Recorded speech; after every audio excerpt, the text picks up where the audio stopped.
Okay, people, the Galaxy S24 Ultra is now official, but I know you're considering getting it.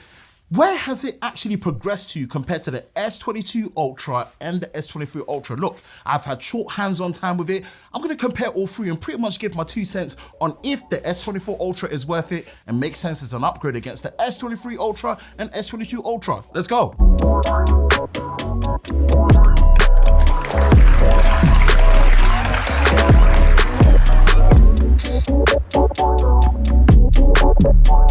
Yes, this is definitely going to be focused more on the S24 Ultra as I've had a bit more hands-on time with it. It's a newer device.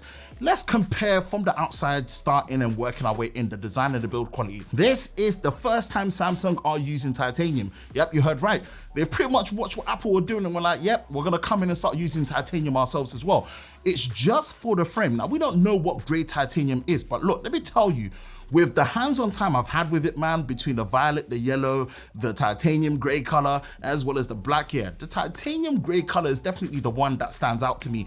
And the matte finish that they've got to the frame, yeah, much nicer compared to what you've seen on the iPhone 15 Pro and the 15 Pro Max, so I'll give it to them. Now, the S Pen colors match up a bit differently, so the only ones that really match up is the gray and the black color, but overall, how they've done it where they've made the profile slimmer and they've also actually used aluminium for the substructure of the frame. Overall, I'll tell you this right now, this is the best feeling phone that we've got. And really what they built from this was great. Now going and actually pushing that forward, making the display flatter, while still being slightly more rounded, where overall for a phone that size, it just feels good. Yeah, I guess bringing back this boxy note design on the S22 Ultra is paying dividends. And I have to say, you know what? Between the three, it's the S24 Ultra for me for sure when it comes to the design and the build quality. It's solid. Samsung knocked it out the park. Next is the display, front and center, the main thing you're gonna be using like before. Now look, principally, this is still the same display that we're working with when it comes to foundation of 1440p QHD display and also 120 Hz. That's it, right? Nah, you're still getting the S Pen support, but what is even better about the S24 Ultra now is the peak brightness. That brightness is insane. 2600 nits for the peak brightness. That is something that's gonna make outdoor visibility that much better. And of course, the front display is much flatter than before with even slimmer bezels. Someone like me that loves to use screen protectors, especially the glass ones, I'm gonna have such a much nicer time with it. So Samsung, thank you for listening to us and making the front display flatter and flatter each time.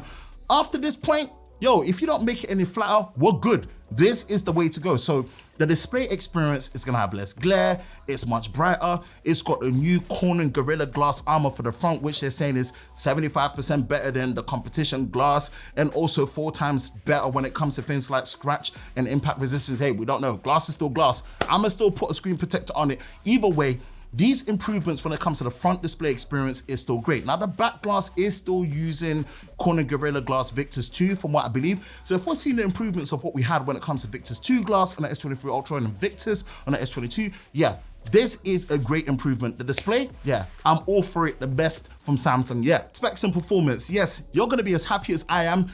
It is Snapdragon all the way for any model of the S24 Ultra you buy anywhere in the world. Finally, they've stuck to it. They ain't gonna do a regional split. Exynos is not here to ruin the party on the S24 Ultra. It's Snapdragon 8 Gen 3 mobile platform built for Galaxy on the S24 Ultra. Now, of course, when it comes to RAM, we've got 12 gigabytes of RAM and we still have 256, 512 and 1 terabyte of storage. No micro SD card, stuff like that is gone, people. Let's get over it. But I'm just happy to see that Snapdragon is here. Everything about the performance when it comes to Snapdragon on the S24 Ultra is to do with all about, I guess, AI. Everything is all about generative AI at the minute, and it's all down to the new NPU. It's gonna be better when it comes to calculations, the new efficiency that comes with the new chipset. How much we're gonna be gaining when it comes to the efficiency is something to be questioned because this is still based on a 4nm process. Now look, TSMC is saying it's that 3rd generation is meant to be more efficient, but I think we would all have a bit more confidence if this was on a 3nm process. But hey, let's wait and see how that looks like when it comes to performance, efficiency, and all the things that, you know, come with it. But again, AI is the main shout when it comes to the 8 Gen 3 mobile platform built for Galaxy. Again, it's building from what they had with the 8 Gen 2.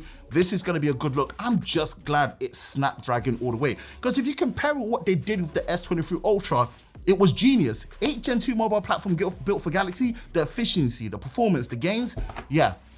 Really happy with that. And the move away from the Exynos 2200, yeah, we don't mention on the S22 Ultra, but what I'm happy to see is that this is still an all Snapdragon experience. And I hope just going forward, this is something that just stays the same, because the gold standard track record for Snapdragon when it comes to their flagship chipsets and Android phones, bro, can't be beaten. Camera experience, and you know this is the home of the definitive camera comparison, lover of textile, and we are going to be putting the Galaxy S24 Ultra through its paces against your favorite flagship phones like the iPhone 15 Pro Max, the Pixel 8 Pro. So make sure you're locked in, stay tuned, liking and subscribing, and also turn on the notifications so you don't miss those videos when they come out, because we've got something special with the S24 Ultra when it comes to our videos on it.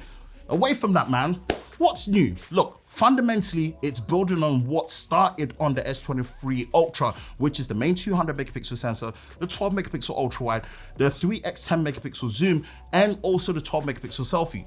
But the new kid on the block is, of course, the new 5x tele zoom lens, and that is also at a 50 megapixel resolution. I'm gonna call it out straight, Samsung, this is the best thing you could have done. I've always been against how you've implemented the 10x zoom since the S21 Ultra, and good riddance. A larger sensor, more resolution, bigger pixels, better aperture, better OIS and stabilization system altogether, next to actually using a quality image processing pipeline. Bro, this is the way to go. Now look, they ain't got rid of that crazy 100x. It's still there, but this time around with the new ISP chipset and the better sensor that the 5X is offering, bro, you're still able to extend all that way, and I promise you, it's gonna be looking a lot better. Now, to save this video being too long, fundamentally, when it comes to things like photos, the camera behaves pretty much the same. But one addition that I really like is the fact that because of the new dedicated 5X telephoto lens, you can use it in portrait mode. What that basically means is portrait mode on the S24 Ultra is gonna be clutch compared to all the other people that are using it, whether it be on iPhone or Pixel. You've got the 1X, 2X, 3X, and a 5X mode for portrait mode. Listen, the competition is going to be tough. They have really put people on notice. Of course, you've got the 12 megapixel default bin-in mode, 50 megapixel and 200 megapixel for JPEGs, and the raw photos are still 50 megapixels and 12 megapixels, no 200 megapixels in the raw mode as of yet. Photos wise, man, just assume everything is pretty much the same but improved. I'm excited to really check it out and see how that works. And the main thing I notice is the capture and shutter speed. Whoa. It looks and feels instantaneous. We're gonna test it more, let's not jump the gun, but right now, yeah, it looks like something that they've sped up and improved, and this is a big deal for Samsung, without even touching the settings in camera assistant, so it's a good look.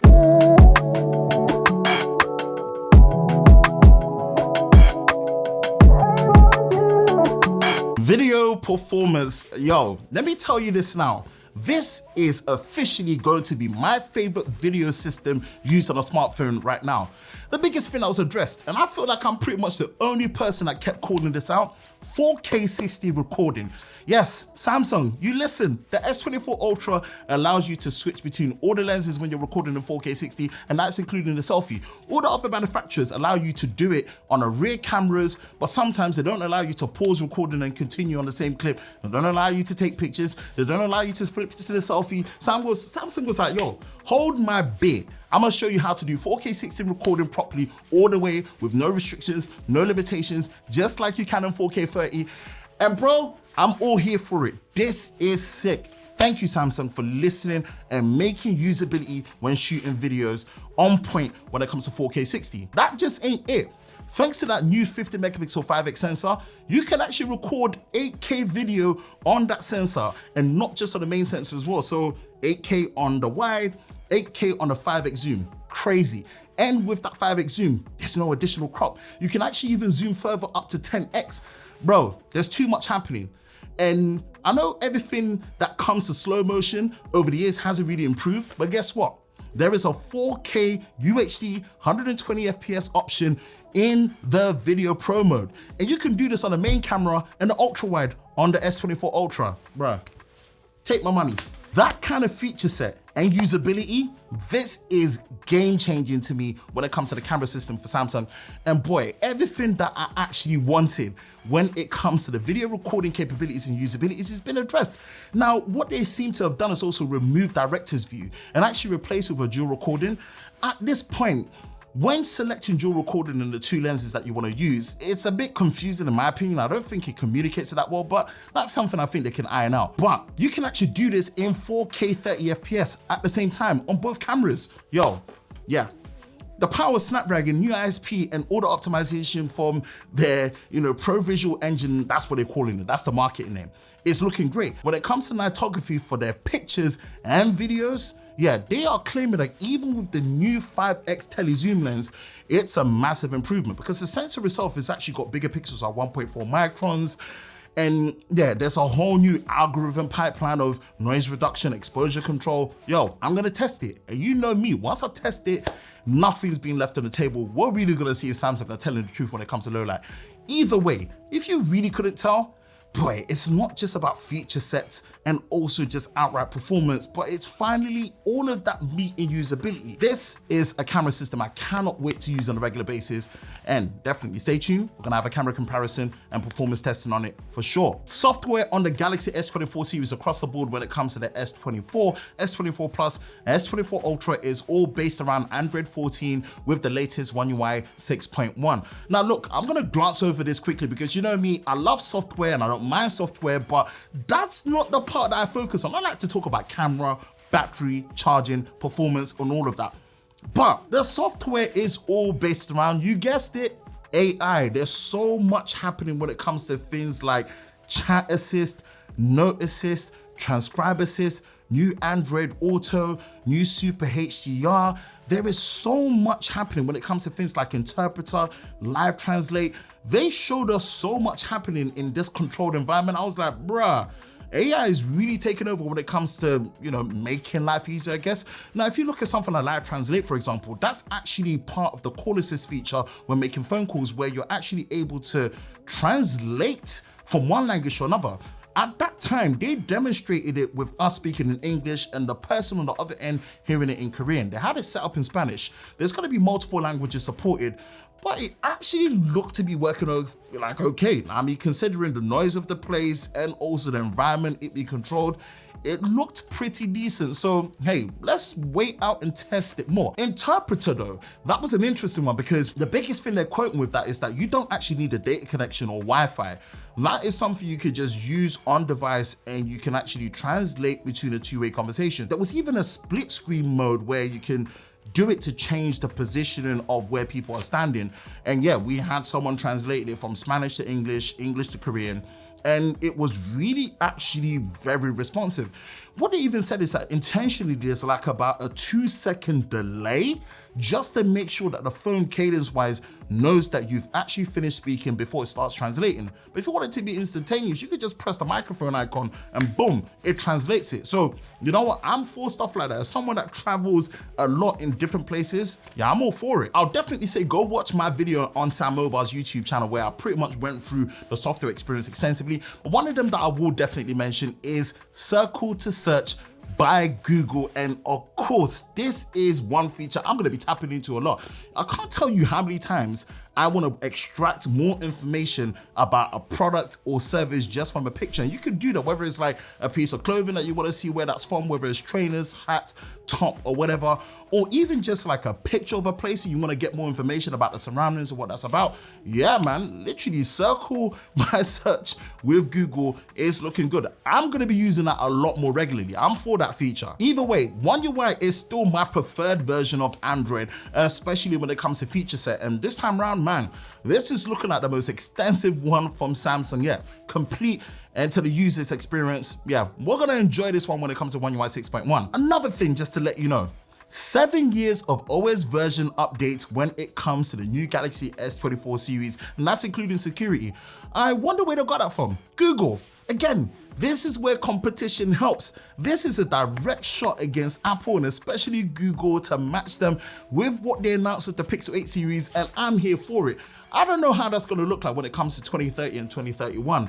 But all I'm saying is, Longer support makes these devices worthwhile, and 7 years of OS version updates with security is a definite thing on the S24 series. Battery and charging wise, we are still using a 5000 mAh battery with support for Samsung's super fast charging 2.0 using a 45 watt charger and 5 amp cable. Now remember, the cable that you get in the box is a 2.4 amp cable, so if you use that particular cable with the 45 watt charger, it is going to cap the speeds at charging to 25 watts. But again, charging is estimated to be around 1% to 65% in about 30 minutes and full charge to about 1 hour. But honestly, the charging speeds are still respectable, with full charge to be expected around 1 hour or slightly under. But of course, you know me, I'm gonna test it. Now, current pricing on the Galaxy S24 Ultra is something I don't fully know yet, but I will update in the description below, so definitely check there.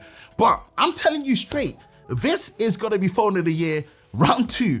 And yeah, the Galaxy S24 Ultra is gonna put a lot of flagship phones on notice from the jump of this year, and that's gonna be the benchmark to beat. And I'm telling you, it's a tall arts in order. I'm not saying anyone else can't do it, but right now, I'm kind of confident in calling this a phone of the year. Are you feeling the same, or do you think I'm kind of tripping and calling it a bit too early right now? Let me know in the comment section below. That's it for me, Ben from Lover of Tech. If you enjoy videos like this, you know exactly what to do. Hit the like button, hit that subscribe button, hit that notification button so you're part of Team TLS to Tech Lover Squad so you don't miss any future videos on the channel. I hope you're all safe during this time. I will catch you in the next one. Peace.